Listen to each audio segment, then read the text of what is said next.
And the shadows, where whispers grow, a chill in the air, something we all know. The ticking clock, it counts the price as innocence falls, swallowed by vice. Behind closed doors, the darkness crept, a moment of silence where the heartache wept. With every heartbeat, the tension builds, a harbinger of doom that the night would yield. When evil entered, the world watched with eyes wide open. It caught like a notch, but stood frozen in disbelief as the light faded fast, leaving shadows beneath. When evil entered, the truth was revealed, a painting of anguish, a wound that won't heal. The cries of the innocents, the echo so strong in a symphony of silence. Where did we go wrong? Good morning. I want to update you guys on what went on at Sean Williams' case yesterday. The story is written by Caleb Pern. Jurors heard from the mothers of Sean Williams' alleged child victims in his Child P trial Wednesday afternoon. Each mother said on the witness stand that she did not remember or consent to photos taken of herself or her child, and did not know about the photos until alerted by prosecutors. They fought back tears at times. Williams' defense attorney zeroed in on the mother's admission they took drugs with Williams to push back on their credibility as a witness. He was the one providing the illicit substances, one mother told the defense, which you gladly took because you were a junkie, attorney Mike Brown replied. That's not a very nice way to put it, she answered. Prosecutors emphasized in cross-examination that the woman relied on Williams for odd jobs during a time of financial hardship. Everybody trusted Sean, one mother said about why she didn't report the allegedly waking up to see Williams running his finger across her child's mouth. He had a lot of backing. I was afraid it would cause problems for my daughter. Jurors in the Sean Williams Child P trial spent the morning hearing the first series of witnesses and reviewing dozens of graphic images and videos central to the trial.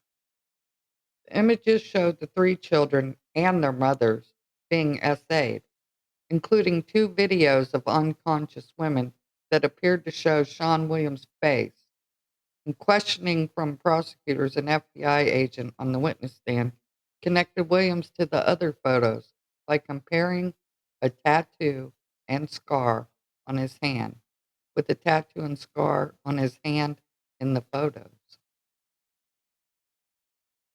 The agent testified, were organized into detailed folders, many layers deep. Those folders named the victims and graphically described the essay performed. One folder was labeled Bar Colleges. Before that, jurors heard from a series of Western Carolina University officers who outlined what they said happened from the time they discovered Williams slumped over in his car at 2 a.m. on campus to the discovery of the USB drives that allegedly contained the images. They described approaching Williams to check on him, arresting him, and then discovering the contents of the drives after his car was impounded and a search warrant obtained. In an opening statement, Williams' defense attorney told jurors that the prosecution would present evidence outside the scope of Child P charges, which they should ignore. On the charges, the defense said prosecutors will not be able to meet the burden of proof.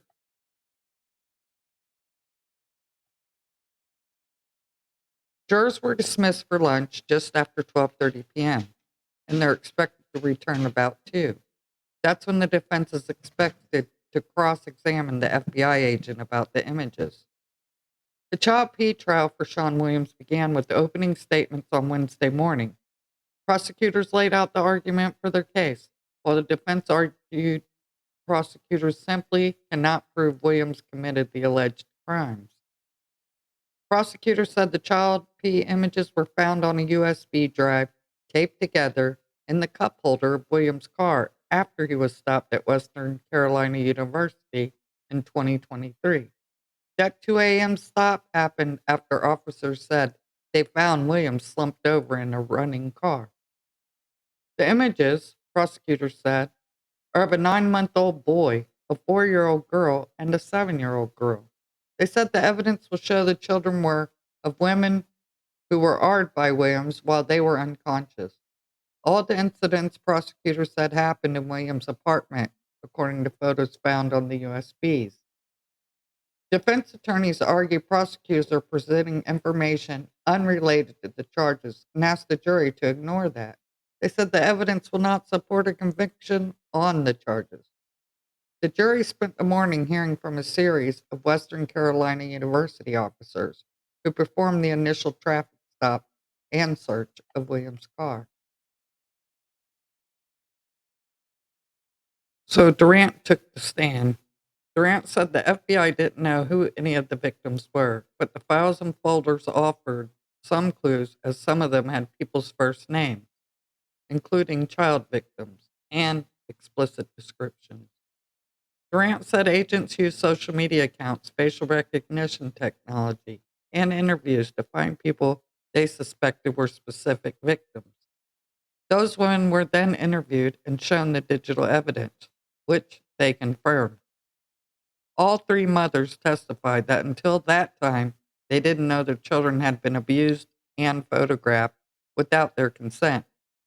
Photos alleged to be from the same time the children were abused show the mothers asleep or passed out, with several photos of both mothers and children showing a hand pulling their eyelids open. Those were in a folder named All Sleep. That contained subfolders with specific names of individual alleged victims and asleep in the title. The mother of the 9-month-old said she was introduced to Williams in the fall of 2020 when a friend went up to his apartment to charge her phone. She said Williams introduced himself and advised me his cleaning lady had quit and he was seeing if maybe I wanted to come and clean for him. The woman, who acknowledged she was abusing drugs at the time, said Williams soon told her she was too pretty to be cleaning and asked if I would just hang out with him. She said Williams' large apartment was the scene of numerous parties at which people would just show up at a random as the night went on. She described those events as having lots of rugs and alcohol, much of it provided by Williams, and said she did spend the night on multiple occasions. The woman began crying as prosecutor Emily Swecker showed her photos and videos of what happened to be Williams assaulting her while she was asleep or passed out. She answered no when asked whether she consented or remembered the event. She described having an abnormally hard time moving or waking on more than one occasion at Williams' apartment, but said she chalked the sensation up to alcohol. But the woman denied that was the case. The one time she brought her son to Williams' apartment after Williams had asked her about bringing him over to play, I wouldn't have used around my child, the woman said. She said Williams told her he'd childproof all the low areas and locked the doors. She said eventually she and her son went to sleep and she began trying to get up. Though she said she felt very groggy. I was stumbling trying to get up with him. And Williams said to me, "No, I got it." That's all I remember, she said. Swecker then showed the photos of the alleged abuse against the woman's son, which the mother positively identified as she began crying again, this time nearly sobbing. She answered, "Absolutely not." When asked whether she was aware of an inappropriate photos of him prior to authorities alerting her, and gave the same answer when asked if she consented to any such photos. Brown quickly went after the woman's history of drugs using in cross-examination. She admitted to a substantial rug problem at the time of the incident, as well as acknowledging she had intercourse with Williams on at least a few occasions. The woman defined it as non-consensual, saying Williams was aggressive with her about his desire and that she felt pressured because there were things I owed him due to him giving her money and drugs at the time. She said she was terrified of Williams and didn't choose to call authorities. Brown then turned to the woman's claim Williams had rugged her. He noted that Williams had a roommate who was often around, to which the woman replied, no one had been there on the December 2020 night of the incident. Brown said with the roommate, Alvy, and another man named Samuel, often around.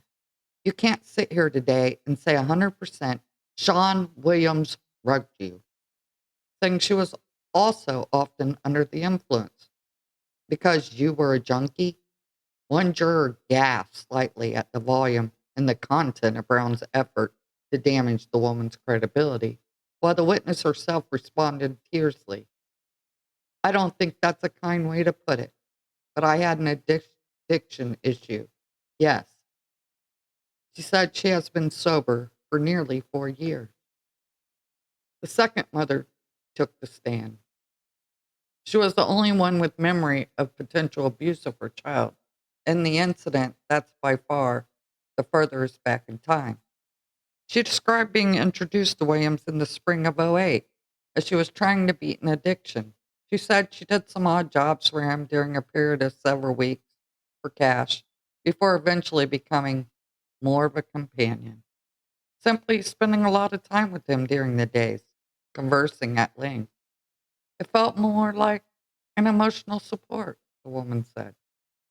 She said she spent the night with Williams numerous times over a brief period and had consensual intercourse a few times. She said Williams met her then 7-year-old daughter during 2008 at the Blue Plum Festival, a downtown Johnson City weekend event the first weekend in June on a Saturday. She said she and the girl who had gotten a temporary face tattoo during the festival went to sleep in Williams' bed with Williams on the couch. She said she couldn't recall whether Williams ever came to bed in the night and that she didn't remember anything until she woke up around 7:30 in the morning.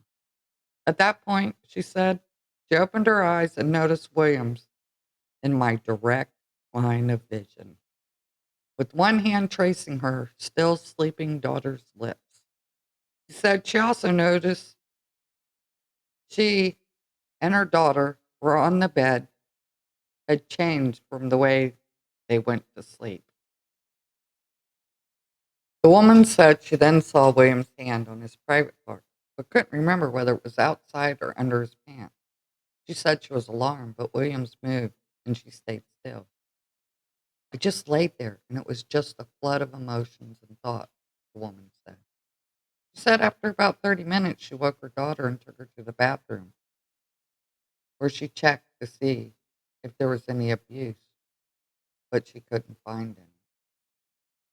When prosecutor Megan Gomez asked why she didn't call authorities with her suspicions, the woman said, I had no proof, and everybody trusted Sean. He had a lot of backing. She added that her own negative experience with authorities had probably factored in as well. It's something that I've had to push back because what I saw, I thought to myself, I really messed up here, the woman said. She said she didn't learn about the photos and the alleged abuse until early this year after the investigation began. Brown tried to bring her memory into question during a brief cross examination. He got her to admit she had a crack from early in 2008 and then question her memory, which she admitted wasn't always great. Brown pressed the woman on her uncertainty about where William's hand that wasn't on her daughter's face actually was as a way to call the entire memory into question. It's a very shameful, embarrassing thing, the woman responded. Why would I make that up? Brown offered one last question, rather loudly, asking whether the woman could 100% remember what she saw that morning in 2008. No, I cannot, she answered. The third mother, like the others, made no effort to hide her substance use. She described meeting Williams through the downtown bar scene around 2014 and becoming friends with him pretty quickly. She said Williams' apartment was a center of partying where people gathered after bars would close, hang out, drink, do drugs. stay up really late, is how she described people's usual activity when she was there. She said she spent the night a few times because of the amount of substances she used, but also said she never once had consensual intercourse with Williams. The woman, who, like the first witness, says she's been sober for nearly 4 years and has just entered a master's in teaching program. Described being in and out of odd jobs for work around the time she met Williams. She said she helped clean his apartment a few times for cash. The friendship lasted years, through her daughter's 2015 birth and well beyond. She said her daughter probably first met Williams in 2018, and the girls spent the night at the apartment at least twice.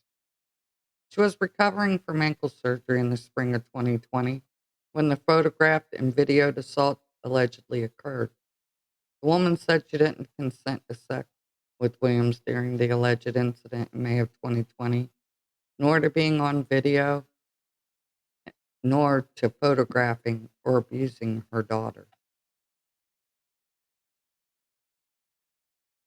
The woman had specifically identified a sock she was wearing in a photo of her daughter's abuse, where she is also visible, and said she was sure the photos were in Williams' apartment, pointing out specifics about rooms, a couch, and a beanbag chair.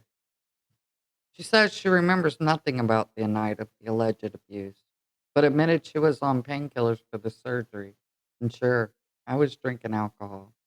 Like the other woman, she viewed photos and videos of evidence that include what a file folder called R Collage contained. A Photoshop produced collage mixing innocuous photos of her and her child with other photos of the alleged abuse. Also, like the other woman, this witness got cross examined. Brown briefly asked her whether she had definitely not had consensual relations with Williams, which she said she hadn't. He then showed an apparent text message, which she said she didn't recognize, and asked her whether she had ever had an account on a sexually explicit website that would allow other people to view her. An objection by Gomez was overruled, and the jury was excused, while Judge Greer asked Brown where he planned to go with that topic. He said he just wanted to ask the woman whether she had consensual intercourse with Williams through that website. Greer allowed it, Brown asked, and the woman said no, after which Brown ended his cross. Brown made one so-called Rule 29 effort to get Greer to acquit Williams without a jury deliberation. He said the second element of the crime, the something about the actions could be linked to interstate commerce, was something prosecutors hadn't offered. A single piece of proof on. That requirement is a broad one, though, and Gomez said that fact that the image and videos were made in Tennessee and recovered in North Carolina, which met it. Greer said, the government's evidence is slim as to the interstate commerce nexus, but ruled that it was still sufficient and denied Brown's motion for acquittal. Williams, who has sparred with 4 previous attorneys and often been called down in court during previous trials and hearings, was quiet throughout the day. Greer asked him whether he had decided to take Brown advice and not testify. Williams answered simply that he had.